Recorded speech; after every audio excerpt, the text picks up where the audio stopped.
my name is Haley, and for my persuasive presentation, I will be talking about sexual harassment on college campuses. My credentials for this are my personal experience and the research I have done for this presentation. I think when having a conversation about sexual harassment, it's best to get a clear definition of what sexual harassment is. Sexual harassment is best defined, in my opinion, by the authors of Sexual Harassment on Campus. He's just a pervert, everybody knows it, and they define it as this. Sexual harassment is described as unwelcome sexual advances, requests for sexual favors, and other verbal or physical contact of a sexual nature, even if carried out under the guise of a joke. So this can include anything like catcalling, unwelcome purposeful touching, unwelcome verbal comments about someone's body or appearance. I think that a piece that really shines a light on the problem of sexual harassment on college campuses was posted by the Herald in 2017. It's called In the Dark by Nicole Ayers. She did a piece where she gathered sexual harassment claims that were open to the public from all of Kentucky's public universities, and she got all this information together and found so many cases of sexual misconduct. Specifically, I'd like to talk about William Gross McGee. He sexually harassed 3 women that were in his classes. I would specifically like to talk about one. Her name was obviously redacted, but she had gone on a field trip with him and taken his car down to wherever the actual field trip was. And on the way back, he touched her inappropriately, made lewd comments to her, and then requested that she send him inappropriate photos, lewd photos.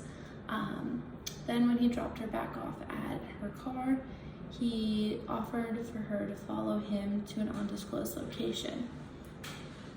She decided not to report and try and brush it off because she didn't want to think about it, and she then had him next semester because she had already been enrolled in this class and paid for it, so she couldn't just not take it. And he wanted to go have drinks with her and kept asking her about her upcoming divorce. At this point, she had heard from 2 other female students about Professor McGee making comments towards them about if they flashed him, he would give them a better grade. At this point, all 3 women decided to come forward together against Professor McGee. And at that point, Murray State University decided to give him harassment training, and they wrote him a warning to go in his record. He is still teaching at Murray State University today. I actually wanted to give an example from WKU specifically, but they have had 6 reports of sexual misconduct or sexual harassment under Title IX since 2013, but they were sealed and not allowed to be released to the public until recently. They haven't been released yet, but they will be within the next couple days because of a case between Kentucky Colonel, which is UK's newspaper, and then the University of Kentucky. And due to that ruling, WKU has decided it's best that they go ahead and release their records as well. So that's why I didn't give a example from here. I think that another thing that shines a light on sexual harassment on college campuses is written by the National Alliance of People's Movement in 2016 called Sexual Harassment on Campus. This actually takes place in New Delhi, but it's about the sexual harassment that the women face at these colleges in New Delhi and the brutal backlash they get when they try and protest against it. There had been a protest there, and this National Alliance said they salute these young girls for protesting and their fearlessness against their schools, but they were heavily prosecuted by the admissions and the professors there after having these protests, at which point other women that encouraged even more girls to come forward and to come protest with these girls in the city. I think that really shows that women are tired of being, well, not just women, everyone is tired of being sexually harassed, and anybody should be able to get through their schooling without having to fear their mentor taking advantage of them.